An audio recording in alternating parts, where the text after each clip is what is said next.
ദിനവൃത്താന്തം 16-ാം അധ്യായം. ആസയുടെ വാഴ്ചയുടെ 36-ാം ആണ്ടിൽ ഇസ്രായേൽ രാജാവായ ബയേശ യഹൂദയ്ക്ക് നേരെ വന്നു. യഹൂദ രാജാവായ ആസയുടെ അടുക്കൽ വരത്തുപോക്കിന് ആരെയും സമ്മതിക്കാതെ വണ്ണം രാമായ പണിത് ഉറപ്പിച്ചു. അപ്പോൾ ആസ യഹോവയുടെ ആലയത്തിലെയും രാജധാനിയിലെയും ഭണ്ഡാരങ്ങളിൽ നിന്ന് വെള്ളിയും പൊന്നും എടുത്ത് ദമ്മേശേക്കിൽ വസിച്ച അരാം രാജാവായ ബെൻ ഹദദിന് കൊടുത്തയച്ചു. എനിക്കും നിനക്കും എൻ്റെ അപ്പനും നിന്റെ അപ്പനും തമ്മിൽ സഖ്യതയുണ്ടല്ലോ. ഇതാ, നിനക്ക് വെള്ളിയും പൊന്നും കൊടുത്തയക്കുന്നു. ഇസ്രായേൽ രാജാവായ ബയേശ എന്നെ വിട്ടുപോകേണ്ടതിന് നീ ചെന്ന് അവനോടുള്ള നിന്റെ സഖ്യത ത്യജിക്കണം എന്ന് പറഞ്ഞു. ബെൻ ഹദദ് ആസ രാജാവിൻ്റെ വാക്കുകേട്ട് തൻ്റെ സേനാധിപന്മാരെ ഇസ്രായേൽ പട്ടണങ്ങൾക്ക് നേരെ അയച്ചു. അവർ ഇയോനും ദാനും ആബേൽ മയീമും നഫ്താലിയുടെ സകല സംഭാര നഗരങ്ങളും പിടിച്ചടക്കി. ബയേശ അത് കേട്ടപ്പോൾ രാമായ പണിയുന്ന തൻ്റെ പ്രവൃത്തി നിർത്തിവെച്ചു. അപ്പോൾ ആസ രാജാവ് യഹൂദിയരൊക്കെയും കൂട്ടി ബയേശ പണിത രാമായിയുടെ കല്ലും മരവും എടുത്തുകൊണ്ടുപോയി. അവൻ അവ കൊണ്ട് ഗേബയും മിസ്പായും പണിതുറപ്പിച്ചു. ആ കാലത്ത് ദർശകനായ ഹനാനി യഹൂദ രാജാവായ ആസായുടെ അടുക്കൽ വന്ന് അവനോട് പറഞ്ഞത് എന്തെന്നാൽ, നീ നിന്റെ ദൈവമായ യഹോവയിൽ ആശ്രയിക്കാതെ അരാം രാജാവിൽ ആശ്രയിക്കൊണ്ട് അരാം രാജാവിന്റെ സൈന്യം നിന്റെ കയ്യിൽ നിന്ന് തെറ്റിപ്പോയിരിക്കുന്നു. കൂശ്യരും ലൂബിരും അനവധി രഥങ്ങളോടും കുതിരച്ചേവകരോടും കൂടിയ ഒരു മഹാസൈന്യമായിരുന്നില്ലയോ? എന്നാൽ നീ യഹോവയിൽ ആശ്രയിക്കൊണ്ട് അവൻ അവരെ നിന്റെ കയ്യിൽ ഏൽപ്പിച്ചു തന്നു. യഹോവയുടെ കണ്ണ് തങ്ങൾ ഏകാഗ്രചിത്തന്മാരായിരിക്കുന്നവർക്ക് വേണ്ടി തന്നെത്താൻ ബലവാനെന്ന് കാണിക്കേണ്ടതിന് ഭൂമിയിലെല്ലായിടവും ഊടാടിക്കൊണ്ടിരിക്കുന്നു. ഇതിൽ നീ ഭോഷത്വം പ്രവർത്തിച്ചിരിക്കുന്നു. ഇനി നിനക്ക് യുദ്ധങ്ങൾ ഉണ്ടാകും. അപ്പോൾ ആസ ദർശകനോട് ക്രുദ്ധിച്ച് അവനെ കാരാഗൃഹത്തിൽ ആക്കി. ഈ കാര്യനിമിത്തം അവനോട് ഉഗ്രകോപമുണ്ടായിരുന്നു. ആ സമയത്ത് ആസ ജനത്തിൽ ചിലരെ പീഡിപ്പിച്ചു. ആസയുടെ വൃത്താന്തങ്ങൾ ആദ്യവസാനം യഹൂദയിലെയും ഇസ്രായേലിലെയും രാജാക്കന്മാരുടെ പുസ്തകത്തിൽ എഴുതിയിരിക്കുന്നുവല്ലോ. ആസയ്ക്ക് തൻ്റെ വാഴ്ചയുടെ 39-ാം ആണ്ടിൽ കാലിൽ ദീനം പിടിച്ചു. ദീനം അതികഠിനമായിരുന്നു. എന്നാൽ അവൻ തൻ്റെ ദീനത്തിൽ യഹോവയല്ല വൈദ്യന്മാരെ അത്രേ അന്വേഷിച്ചത്. ആസ തൻ്റെ പിതാക്കന്മാരെ പോലെ നിദ്ര പ്രാപിച്ചു. തൻ്റെ വാഴ്ചയുടെ 41-ാം ആണ്ടിൽ മരിച്ചു. അവൻ ദാവീദിന്റെ നഗരത്തിൽ തനിക്കായിട്ട് വെട്ടിച്ചിരുന്ന സ്വന്തം കല്ലറയിൽ അവനെ അടക്കം ചെയ്തു. വൈദ്യന്മാരുടെ യോഗപ്രകാരം ഉണ്ടാക്കിയ സുഗന്ധവർഗവും പലതരം പരിമള സാധനങ്ങൾ നിറച്ചിരുന്ന ശയ്യമേൽ അവനെ കിടത്തുകയും അവന് ഇത്രയും വലിയൊരു ദഹനം കഴിക്കുകയും ചെയ്തു. ദിനവൃത്താന്തം 17-ാം അധ്യായം. അവന്റെ മകനായ യഹോശാഫാത്ത് അവന് പകരം രാജാവായി. അവൻ ഇസ്രായേലിനെ എതിരെ പ്രബലനായി തീർന്നു. അവൻ യഹൂദയിലെ ഉറപ്പുള്ള പട്ടണങ്ങളിലൊക്കെയും സൈന്യങ്ങളെ ആക്കി. യഹൂദ ദേശത്തും തൻ്റെ അപ്പനായ ആസ പിടിച്ച ദേശത്തും തൻ്റെ അപ്പനായ ആസ പിടിച്ച എഫ്രയീം പട്ടണങ്ങളിലും കാവൽ പട്ടാളങ്ങളെയും ആക്കി. യഹോശഫാത്ത് തൻ്റെ പിതാവായ ദാവീദിന്റെ ആദ്യത്തെ വഴികളിൽ നടക്കുകയും ബാൽ വിഗ്രഹങ്ങളെ ആശ്രയിക്കാതെ തൻ്റെ പിതാവിൻ്റെ ദൈവത്തെ അന്വേഷിക്കുകയും ഇസ്രായേലിന്റെ ആചാരപ്രകാരം നടക്കാതെ ദൈവത്തിന്റെ കൽപ്പനകളെ അനുസരിച്ച് നടക്കുകയും ചെയ്തതുകൊണ്ട് യഹോവ അവനോടുകൂടെ ഉണ്ടായിരുന്നു. യഹോവ അവന് രാജ്യത്വം ഉറപ്പിച്ചു കൊടുത്തു. എല്ലാ യഹൂദയും യഹോശഫാത്തിന് കാഴ്ച കൊണ്ടുവന്നു. അവന് ധനവും മാനവും വളരെ ഉണ്ടായി. അവന്റെ ഹൃദയം യഹോവയുടെ വഴികളിൽ ധൈര്യപ്പെട്ടിട്ട് അവൻ പൂജാഗിരികളെയും അശേര പ്രതിഷ്ഠകളെയും യഹൂദയിൽ നിന്ന് നീക്കിക്കളഞ്ഞു. അവൻ തൻ്റെ വാഴ്ചയുടെ 3-ാം ആണ്ടിൽ യഹൂദ നഗരങ്ങളിൽ ഉപദേശിപ്പാനായിട്ട് ബെൻഹയീൽ, ഓബദ്യാവ്, ശഖര്യാവ്, നഥനയേൽ, മീഖ എന്നീ തൻ്റെ പ്രഭുക്കന്മാരെയും അവരോടുകൂടെ ശമയ്യാവ്, നഥന്യാവ്, ശബദ്യാവ്, അസായേൽ, ഷമീരാമോത്ത്, യഹോനാഥാൻ, അദോനിയാവ്, തോബിയാവ്, തോബദോനിയാവ് എന്നീ ലേവ്യരെയും അവരോടുകൂടെ എലീഷാമ, യഹോരാം എന്നീ പുരോഹിതന്മാരെയും അയച്ചു. അവർ യഹൂദയിൽ ഉപദേശിച്ചു. യഹോവയുടെ ന്യായപ്രമാണ പുസ്തകവും അവരുടെ കയ്യിലുണ്ടായിരുന്നു. അവർ യഹൂദ നഗരങ്ങളിലൊക്കെയും സഞ്ചരിച്ചു, ജനത്തെ ഉപദേശിച്ചു. യഹോവയിങ്കൽ നിന്ന് ഒരു ഭീതി യഹൂദയ്ക്ക് ചുറ്റുമുള്ള ദേശങ്ങളിലെ സകല രാജ്യങ്ങളിന്മേലും വീണ്ടിരുന്നതുകൊണ്ട് അവർ യഹോശഫാത്തിനോട് യുദ്ധം ചെയ്തില്ല. ഫിലിസ്ത്യരിലും ചിലർ യഹോശഫാത്തിന് കാഴ്ചയും കപ്പമായി വെള്ളിയും കൊണ്ടുവന്നു. അരാബിരും അവന് 7700 ആട്ടുകൊറ്റനും 7700 വെള്ളാട്ടുകൊറ്റനുമുള്ള ആട്ടിൻകൂട്ടത്തെ കൊണ്ടുവന്നു. യഹോശഫാത്ത് മേൽക്കുമേൽ പ്രബലനായി തീർന്നു. യഹൂദയിൽ കോട്ടകളെയും സംഭാര നഗരങ്ങളെയും പണിത് അവന് യഹൂദ നഗരങ്ങളിൽ വളരെ പ്രവൃത്തി ഉണ്ടായിരുന്നു. പരാക്രമശാലികളായ യോദ്ധാക്കൾ യെരൂശലേമിൽ ഉണ്ടായിരുന്നു. പിതൃഭവനമായുള്ള അവരുടെ എണ്ണമാവിത്. യഹൂദയുടെ സഹസ്രാധിപന്മാർ അദ്ന പ്രഭു, അവനോട് കൂടെ 3,00,000 പരാക്രമശാലികൾ. അവന്റെ ശേഷം യോഹാഹനാൻ പ്രഭു, അവനോടുകൂടെ 2,80,000 പേർ. അവന്റെ ശേഷം തന്നെത്താൻ മനഃപൂർവ്വമായി യഹോവയ്ക്ക് ഭരമേൽപ്പിച്ചവനായ സിക്രിയുടെ മകൻ അസസ്യാവ്, അവനോടുകൂടെ 2,00,000 പരാക്രമശാലികൾ. ബെന്യാമീൻ ഗോത്രത്തിൽ നിന്ന് പരാക്രമശാലിയായ എല്യാദ, അവനോടുകൂടെ വില്ലും പരിചയം ധരിച്ച 2,00,000 പേർ. അവന്റെ ശേഷം യഹോസബാദ്, അവനോടുകൂടെ യുദ്ധസന്നദ്ധരായ 1,80,000 പേർ. രാജാവ് യഹൂദയിലൊക്കെയും ഉറപ്പുള്ള പട്ടണങ്ങളിൽ ആക്കിയിരുന്നവരെ കൂടാതെ രാജാവിന് സേവ ചെയ്തു വന്നവർ ഇവർ തന്നെ. രാജാക്കന്മാർ 18-ാം അധ്യായം. യഹോശഫാത്തിന് ധനവും മാനവും വളരെ ഉണ്ടായിരുന്നു. അവൻ ആഹാബിനോട് സംബന്ധം കൂടി. ചില സംവത്സരം കഴിഞ്ഞ ശേഷം അവൻ ശമരിയിൽ ആഹാബിന്റെ അടുക്കൽ ചെന്നു. ആഹാബും അവനും കൂടെ ഉണ്ടായിരുന്ന ജനത്തിനും വേണ്ടി വളരെ ആടുകളെയും കാളകളെയും അറുത്തു. ഗിലെയാദിലെ രാമോത്തിലേക്ക് തന്നോടുകൂടെ ചെല്ലേണ്ടതിന് അവനെ വശീകരിച്ചു. ഇസ്രായേൽ രാജാവായ ആഹാബ് യഹൂദ രാജാവായ യഹോശഫാത്തിനോട്, നീ എന്നോടുകൂടെ ഗിലെയാദിലെ രാമോത്തിലേക്ക് പോരുമോ എന്ന് ചോദിച്ചു. അവനോട്, ഞാനും നീയും എൻ്റെ ജനവും നിന്റെ ജനവും ഒരുപോലെയല്ലോ, ഞങ്ങൾ നിന്നോടുകൂടെ യുദ്ധത്തിന് പോരാം എന്ന് പറഞ്ഞു. യഹോശഫാത്ത് ഇസ്രായേൽ രാജാവിനോട്, ഇന്ന് യഹോവയുടെ അരുളപ്പാട് ചോദിച്ചാലും എന്ന് പറഞ്ഞു. ഇസ്രായേൽ രാജാവ് 400 പ്രവാചകന്മാരെ വരുത്തി അവരോട്, ഞങ്ങൾ ഗിലെയാദിലെ രാമോത്തിലേക്ക് യുദ്ധത്തിന് പോകുകയോ പോകാതിരിക്കുകയോ എന്തു വേണ്ടു എന്ന് ചോദിച്ചു. അതിനവർ, പുറപ്പെടുക, ദൈവം അത് രാജാവിന്റെ കയ്യിൽ ഏൽപ്പിക്കും എന്ന് പറഞ്ഞു. എന്നാൽ യഹോശഫാത്ത്, നാം അരുളപ്പാട് ചോദിക്കേണ്ടതിന് ഇവിടെ യഹോവയുടെ പ്രവാചകനായിട്ട് ഇനി ആരുമില്ലയോ എന്ന് ചോദിച്ചു. അതിന് ഇസ്രായേൽ രാജാവ് യഹോശഫാത്തിനോട്, നാം യഹോവയുടെ അരുളപ്പാട് ചോദിപ്പാൻ തക്കവണ്ണം ഇനി ഒരുത്തനുണ്ട്. എന്നാൽ അവൻ എന്നെക്കുറിച്ച് ഒരിക്കലും ഗുണമല്ല, എല്ലായ്പ്പോഴും ദോഷം തന്നെ പ്രവചിച്ചുകൊണ്ട് എനിക്ക് അവനെ ഇഷ്ടമില്ല. അവൻ ഇമ്ലയുടെ മകനായ മീഖായാവ് എന്ന് പറഞ്ഞു. രാജാവ് അങ്ങനെ പറയരുത് എന്ന് യഹോശഫാത്ത് പറഞ്ഞു. അങ്ങനെ ഇസ്രായേൽ രാജാവ് ഒരു ഷണ്ഡനെ വിളിച്ച്, ഇമ്ലയുടെ മകനായ മീഖായാവെ വേഗം കൂട്ടിക്കൊണ്ടുവരിക എന്ന് കൽപ്പിച്ചു. ഇസ്രായേൽ രാജാവും യഹൂദ രാജാവായ യഹോശഫാത്തും രാജവസ്ത്രം ധരിച്ച് ശമര്യയുടെ പടിവാതിൽ പ്രവേശനത്തിങ്കൽ ഒരു വിശാല സ്ഥലത്ത് താന്താന്റെ സിംഹാസനത്തിൽ ഇരുന്നു. പ്രവാചകന്മാരൊക്കെയും അവരുടെ സന്നദ്ധിയിൽ പ്രവചിച്ചു കൊണ്ടിരുന്നു. കെനയനയുടെ മകനായ സിദക്കിയാവ് തനിക്ക് ഇരുമ്പുകൊണ്ട് കൊമ്പുണ്ടാക്കി, നീ ഇവ കൊണ്ട് അരാമരെ അവർ ഒടുങ്ങും വരെ കുത്തിക്കളയും എന്നിപ്രകാരം യഹോവ അരുളി ചെയ്യുന്നു എന്ന് പറഞ്ഞു. പ്രവാചകന്മാരൊക്കെയും അങ്ങനെ തന്നെ പ്രവചിച്ചു. ഗിലെയാദിലെ രാമോത്തിലേക്ക് പുറപ്പെടുക, നീ കൃതാർത്ഥനാകും, യഹോവ അത് രാജാവിന്റെ കയ്യിൽ ഏൽപ്പിക്കും എന്ന് പറഞ്ഞു. മിഖായാവെ വിളിപ്പാൻ പോയ ദൂതൻ അവനോട്, നോക്കൂ, പ്രവാചകന്മാരുടെ വാക്കുകൾ ഒരുപോലെ രാജാവിന് ഗുണമായിരിക്കുന്നു. നിന്റെ വാക്കും അവരിൽ ഒരുത്തൻ്റെതുപോലെ ഇരിക്കട്ടെ, നീ ഗുണമായി പറയണമേ എന്ന് പറഞ്ഞു. അതിന് മിഖായാവ്, യഹോവയാണേ, എൻ്റെ ദൈവം അരുളി ചെയ്യുന്നത് തന്നെ ഞാൻ പ്രസ്താവിക്കും എന്ന് പറഞ്ഞു. അവൻ രാജാവിൻ്റെ അടുക്കൽ വന്നപ്പോൾ രാജാവ് അവനോട്, മിഖായാവേ, ഞങ്ങൾ ഗിലെയാദിലെ രാമോത്തിലേക്ക് യുദ്ധത്തിന് പോകുകയോ പോകാതിരിക്കുകയോ എന്തു വേണ്ടു എന്ന് ചോദിച്ചു. അതിന് അവൻ, പുറപ്പെടുവിൻ, നിങ്ങൾ കൃതാർത്ഥരാകും, അവർ നിങ്ങളുടെ കയ്യിൽ ഏൽപ്പിക്കപ്പെടും എന്ന് പറഞ്ഞു. രാജാവ് അവനോട്, നീ യഹോവയുടെ നാമത്തിൽ സത്യമല്ലാതെ യാതൊന്നും എന്നോട് പറയരുതെന്ന് എത്ര പ്രാവശ്യം ഞാൻ നിന്നോട് സത്യം ചെയ്തു പറയണം എന്ന് ചോദിച്ചു. അതിനവൻ, ഇടയനില്ലാത്ത ആടുകളെ പോലെ ഇസ്രായേലൊക്കെയും പർവ്വതങ്ങളിൽ ചെതറിയിരിക്കുന്നത് ഞാൻ കണ്ടു.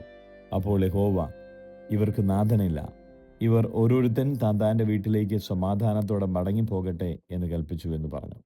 അപ്പോൾ ഇസ്രായേൽ രാജാവ് യഹോശഫാത്തിനോട്, ഇവൻ എന്നെക്കുറിച്ച് ദോഷമല്ലാതെ ഗുണം പ്രവചിക്കുകയില്ലെന്ന് ഞാൻ നിന്നോട് പറഞ്ഞില്ലയോ എന്ന് പറഞ്ഞു. അതിനവൻ പറഞ്ഞത്, എന്നാൽ യഹോവയുടെ വചനം കേട്ടുകൊള്ളുവിൻ. യഹോവ തന്റെ സിംഹാസനത്തിൽ ഇരിക്കുന്നതും സ്വർഗത്തിലെ സൈന്യം എല്ലാം അവന്റെ വലത്തും ഇടത്തും നിൽക്കുന്നതും ഞാൻ കണ്ടു. ഇസ്രായേൽ രാജാവായ ആഹാബ് ചെന്ന് ഗിലെയാദിലെ രാമോത്തിൽ പട്ടുപോകേണ്ടതിന് അവനെ ആർ വശീകരിക്കും എന്ന് യഹോവ ചോദിച്ചതിന് ഒരുത്തൻ ഇങ്ങനെയും ഒരുത്തൻ അങ്ങനെയും പറഞ്ഞു. എന്നാറേ, ഒരാത്മാവ് മുമ്പോട്ട് വന്ന് യഹോവയുടെ സന്നദ്ധിയിൽ നിന്ന് ഞാൻ അവനെ വശീകരിക്കും എന്ന് പറഞ്ഞു. യഹോവ അവനോട് ഏതിനാലെന്ന് ചോദിച്ചു.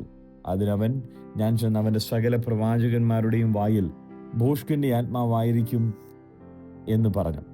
നീ അവനെ വശീകരിക്കും, നിനക്ക് സാധിക്കും, നീ ചെന്ന് അങ്ങനെ ചെയ്യുക എന്നവൻ കൽപ്പിച്ചു. ആകയാൽ ഇതാ യഹോവ ഭോഷ്കിൻ്റെ ആത്മാവിനെ നിന്റെ ഈ പ്രവാചകന്മാരുടെ വായിൽ കൊടുത്തിരിക്കുന്നു. യഹോവ നിന്നെക്കുറിച്ച് അനർത്ഥം കൽപ്പിച്ചുകൊണ്ടിരിക്കുന്നു. അപ്പോൾ കെനയനയുടെ മകനായ സിദെക്കീയാവ് അടുത്തു ചെന്ന് മീഖായാവെ ചെകിട്ടത്ത് അടിച്ചു. നിന്നോട് സംസാരിപ്പാൻ യഹോവയുടെ ആത്മാവ് എന്നെ വിട്ട് ഏതു വഴിയായി കടന്നു വന്നു എന്ന് ചോദിച്ചു. അതിന് മീഖായാവ്, നീ ഒളിക്കേണ്ടതിന് അറ തേടി നടക്കുന്ന ദിവസത്തിൽ നീ കാണും എന്ന് പറഞ്ഞു. അപ്പോൾ ഇസ്രായേൽ രാജാവ് പറഞ്ഞത്, നിങ്ങൾ മീഖായാവെ പിടിച്ച് നഗരാധിപതിയായ ആമോന്റെയും രാജകുമാരനായ യോവാശിന്റെയും അടുക്കൽ കൊണ്ടുചെന്ന് ഇവനെ കാരാഗ്രഹത്തിലാക്കി ഞാൻ സമാധാനത്തോടെ മടങ്ങി വരുവോളം ഞെരുക്കത്തിന്റെ അപ്പവും ഞെരുക്കത്തിന്റെ വെള്ളവും കൊണ്ട് പോഷിപ്പിക്കേണ്ടതിന് രാജാവ് കൽപ്പിച്ചിരിക്കുന്നു എന്ന് പറവിൻ. അതിന് മീഖായാവ്, നീ സമാധാനത്തോടെ മടങ്ങി വരുന്നുണ്ടെങ്കിൽ യഹോവ ഞാൻ മുഖാന്തരം അരുളി ചെയ്തിട്ടില്ല എന്ന് പറഞ്ഞു. സകല ജാതികളുമായുള്ളവരെ കേട്ടുകൊള്ളുവിൻ എന്നും അവൻ പറഞ്ഞു. അങ്ങനെ ഇസ്രായേൽ രാജാവും യഹൂദ രാജാവായ യഹോശഫാത്തും ഗിലെയാദിലെ രാമോത്തിലേക്ക് പോയി. എന്നാൽ ഇസ്രായേൽ രാജാവ് യഹോശഫാത്തിനോട്, ഞാൻ വേഷം മാറി പടയിൽ കടക്കും, നീയോ രാജവസ്ത്രം ധരിച്ചുകൊള്ളുക എന്ന് പറഞ്ഞു. അങ്ങനെ ഇസ്രായേൽ രാജാവ് ഒരു വേഷം മാറി അവർ പടയിൽ കടന്നു. എന്നാൽ അരാം രാജാവ് തൻ്റെ രഥനായകന്മാരോട്, നിങ്ങൾ ഇസ്രായേൽ രാജാവിനോട് മാത്രമല്ലാതെ ചെറിയവരോടോ വലിയവരോടോ യുദ്ധം ചെയ്യരുത് എന്ന് കൽപ്പിച്ചിരുന്നു. ആകയാൽ രഥനായകന്മാർ യഹോശഫാത്തിനെ കണ്ടപ്പോൾ ഇവൻ തന്നെ ഇസ്രായേൽ രാജാവ് എന്ന് പറഞ്ഞ് അവനോട് പൊരുതുവാൻ തിരിഞ്ഞു. എന്നാൽ യഹോശഫാത്ത് നിലവിളിച്ചു. യഹോവ അവനെ സഹായിച്ചു. അവനെ വിട്ടുപോവാൻ ദൈവം അവർക്ക് തോന്നിച്ചു. അവൻ ഇസ്രായേൽ രാജാവല്ല എന്ന് രഥനായകന്മാർ കണ്ടിട്ട് അവർ അവനെ പിന്തുടരാതെ മടങ്ങിപ്പോയി. എന്നാൽ ഒരുത്തൻ എതിർച്ചയെ വില്ലുകൊലച്ച് ഇസ്രായേൽ രാജാവിനെ കവചത്തിലും പതക്കത്തിലും ഇടയ്ക്ക് എയ്തു.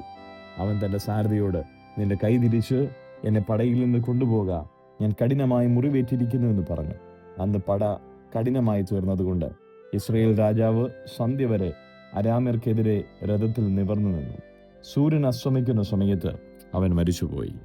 രാജാവായ യഹോശഫാത്ത് യെരൂശലേമിൽ തൻ്റെ അരമനയിലേക്ക് സമാധാനത്തോടെ മടങ്ങി വന്നപ്പോൾ ഹനാനിയുടെ മകനായ യേഹൂ ദർശകൻ അവനെ എതിരേറ്റു ചെന്ന് യഹോശഫാത്ത് രാജാവിനോട്, ദുഷ്ടന് സഹായം ചെയ്യുന്നത് വിഹിതമോ?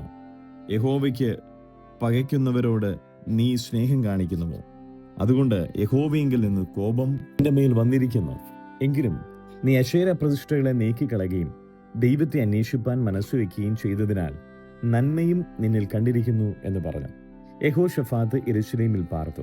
ബേർഷേബ മുതൽ എഫ്രയീം മലനാട് വരെ ജനത്തിന്റെ ഇടയിൽ വീണ്ടും സഞ്ചരിച്ച് അവരെ തങ്ങളുടെ പിതാക്കന്മാരുടെ ദൈവമായ യഹോവയെങ്കിലേക്ക് തിരിച്ചു വരുത്തി.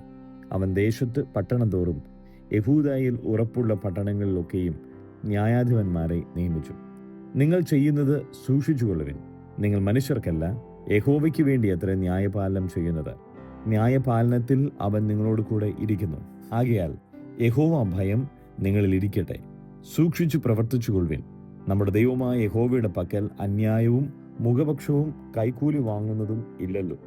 യെരൂശലേമിലും യഹോശഫാത്ത് ലേവ്യരിലും പുരോഹിതന്മാരിലും ഇസ്രായേലിന്റെ പിതൃഭവന തലവന്മാരിലും ചിലരെ യഹോവയുടെ ന്യായപാലനത്തിനായിട്ടും വ്യവഹാരം തീർക്കേണ്ടതിനായിട്ടും നിയമിച്ചു.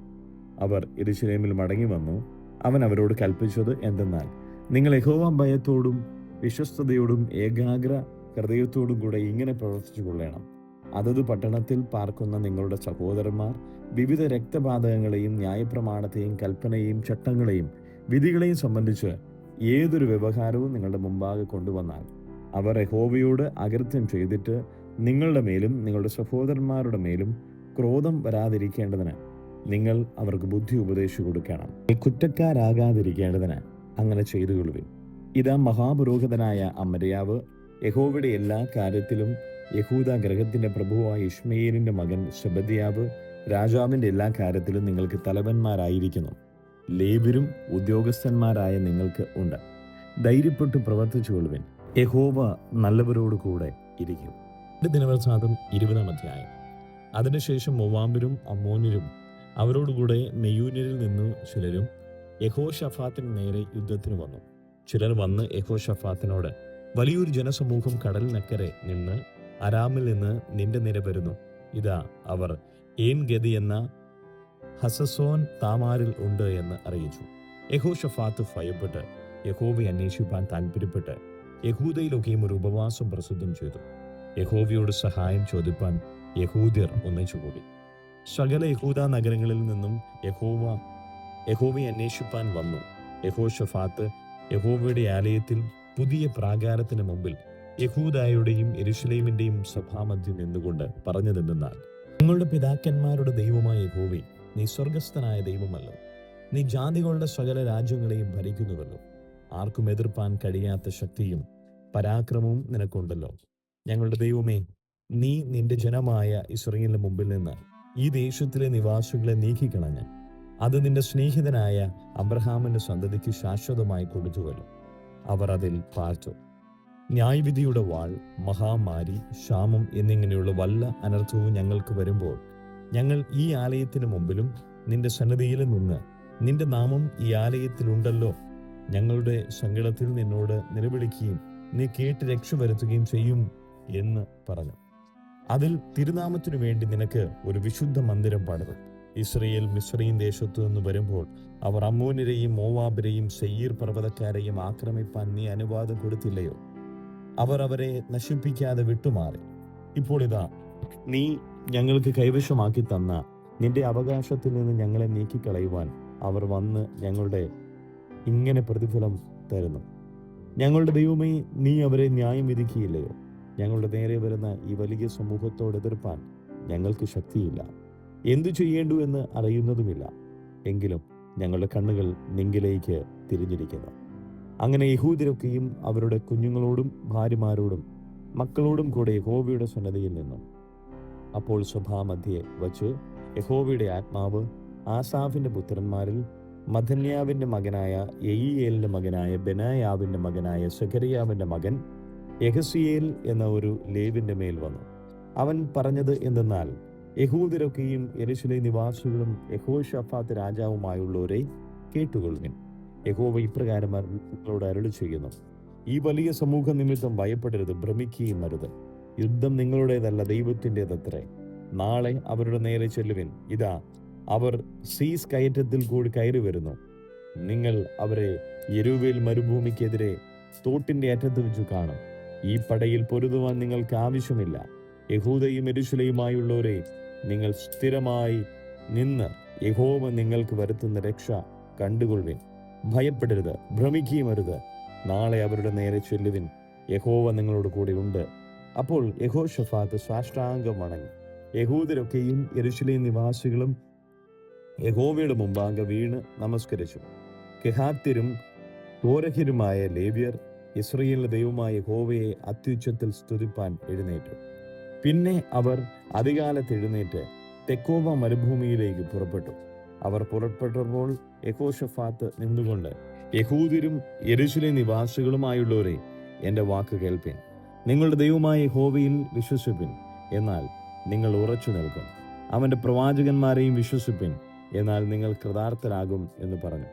പിന്നെ അവൻ ജനത്തോട് ആലോചിച്ചിട്ട് വിശുദ്ധ അലങ്കാരം ധരിച്ച് സൈന്യത്തിന് മുമ്പിൽ നടന്നുകൊണ്ട് വാഴ്ത്തുവാനും യഹോവയെ സ്തുതിപ്പിൻ, അവന്റെ ദയ എന്നേക്കുമുള്ളതല്ലോ എന്ന് ചൊല്ലുവാനും യഹോവയ്ക്ക് സംഗീതക്കാരെ നിയമിച്ചു. അവർ പാടി സ്തുതിച്ചു തുടങ്ങിയപ്പോൾ യഹോവ യഹൂദയ്ക്ക് വിരോധമായി വന്ന അമ്മോന്യരുടെയും മോവാബിരുടെയും സെയീർ പർവ്വതക്കാരുടെയും നേരെ പതിയിരിപ്പുകാരെ വരുത്തി. അങ്ങനെ അവർ തോറ്റുപോയി. അമ്മോന്യരും മോവാബിരും സെയീർ പർവ്വത നിവാസികളോട് എതിർത്ത് അവരെ നിർമൂലമാക്കി നശിപ്പിച്ചു. സെയീർ നിവാസികളെ സംഹരിച്ച ശേഷം അവർ അന്യോന്യം നശിച്ചു. യഹൂദ്യർ മരുഭൂമിയിലെ കാവൽ ഗോപുരത്തിനരികെ എത്തിയപ്പോൾ അവർ പുരുഷാരത്തെ നോക്കി. അവർ നിലത്ത് ശവങ്ങളായി കിടക്കുന്നത് കണ്ടു. ഒരുത്തനും ചാടിപ്പോയിരുന്നില്ല. യഹോഷഫാത്ത് അവന്റെ പടജനവും അവന്റെ കൊള്ളയിടുവാൻ വന്നപ്പോൾ അവരുടെ ഇടയിൽ അനവധി സമ്പത്തും വസ്ത്രവും വിശേഷ വസ്തുക്കളും കണ്ടെത്തി. തങ്ങൾക്ക് ചുമപ്പാൻ കഴിയുന്നതിലധികം ഊരിയെടുത്തു. കൊള്ള അധികമുണ്ടായിരുന്നത് കൊണ്ട് അവർ 3 ദിവസം കൊള്ളയിട്ടുകൊണ്ടിരുന്നു. 4-ാം ദിവസം അവർ ബെരാഖ താഴ്വരയിൽ ഒന്നിച്ചുകൂടി. അവർ അവിടെ യഹോവയ്ക്ക് സ്തോത്രം ചെയ്തുകൊണ്ട് ആ സ്ഥലത്തിന് ഇന്നുവരെ ബെരാഖ താഴ്വര എന്ന് പേർ പറഞ്ഞു വരുന്നു. യഹോവ അവർക്ക് ശത്രുക്കളുടെ മേൽ ജയസന്തോഷം നൽകിയതുകൊണ്ട് യഹൂദരും യെരൂശലേമ്യരും എല്ലാം മുമ്പിൽ യഹോശഫാത്തുമായി സന്തോഷത്തോടെ യെരൂശലേമിലേക്ക് മടങ്ങിപ്പോന്നു. അവർ വീണകളോടും കിന്നരങ്ങളോടും കാഹളങ്ങളോടും കൂടെ യെരൂശലേമിൽ യഹോവയുടെ ആലയത്തിലേക്ക് ചെന്നു. യഹോവ ഇസ്രയേലിന്റെ ശത്രുക്കളോട് യുദ്ധം ചെയ്തു എന്ന് കേട്ടപ്പോൾ ദൈവത്തിന്റെ ഭീതി ആ ദേശങ്ങളിലെ സകല ദേശങ്ങളിന്മേലും രാജ്യങ്ങളിന്മേലും വന്നു. ഇങ്ങനെ അവന്റെ ദൈവം ചുറ്റും വിശ്രമം നൽകിയതുകൊണ്ട് യഹോശഫാത്തിന്റെ രാജ്യം സ്വസ്ഥമായിരുന്നു. യഹോശഫാത്ത് യഹൂദയിൽ വാണു തുടങ്ങിയപ്പോൾ അവന് 35 വയസ്സായിരുന്നു. അവൻ 25 സംവത്സരം യെരൂശലേമിൽ വാണു. അവന്റെ അമ്മയ്ക്ക് അസൂബ എന്നു പേർ. അവൾ ഷിൽഹിയുടെ മകളായിരുന്നു. അവൻ തന്റെ അപ്പനായ ആസായുടെ വഴിയിൽ നടന്ന് അത് വിട്ടുമാറാതെ യഹോവയ്ക്ക് പ്രസാദമായുള്ളത് ചെയ്തു. എങ്കിലും പൂജാഗിരികൾക്ക് നീക്കം വന്നില്ല. ജനം തങ്ങളുടെ ഹൃദയങ്ങളെ തങ്ങളുടെ പിതാക്കന്മാരുടെ ദൈവത്തിങ്കിലേക്ക് തിരിച്ചതുമില്ല. യഹോശഫാത്ത് മറ്റു വൃത്താന്തങ്ങൾ ആദ്യ അവസാനം ഇസ്രായേൽ രാജാക്കന്മാരുടെ പുസ്തകത്തിൽ ചേർത്തിരിക്കുന്ന ഹനാനിയുടെ മകനായ യേഹൂവിന്റെ വൃത്താന്തത്തിൽ എഴുതിയിരിക്കുന്നുവല്ലോ. അതിന്റെ ശേഷം യഹൂദ രാജാവായ യഹോശഫാത്ത് ഇസ്രായേൽ രാജാവായ അഹസ്യാവോട് സഖ്യത ചെയ്തു. അവൻ മഹാദുഷ്ട പ്രവർത്തിക്കാരനായിരുന്നു. അവൻ തർശീഷിലേക്ക് ഓടിപ്പാൻ കപ്പലുണ്ടാക്കുന്നതിൽ അവനോട് യോജിച്ചു. അവർ എസ്രോൻ ഗേബേരിൽ വെച്ച് കപ്പലുകൾ ഉണ്ടാക്കി. എന്നാൽ മരേഷക്കാരനായ ദോദാവയുടെ മകൻ എലിയേസർ യഹോശഫാത്തിന് വിരോധമായി പ്രവചിച്ചു. നീ അഹസ്യാവോട് സഖ്യത ചെയ്തതുകൊണ്ട് യഹോവ നിന്റെ പണികളെ ഉടച്ചു കളഞ്ഞിരിക്കുന്നു എന്ന് പറഞ്ഞു. കപ്പലുകൾ തർശീഷിലേക്ക് ഓടുവാൻ കഴിയാതെ ഉടഞ്ഞുപോയി.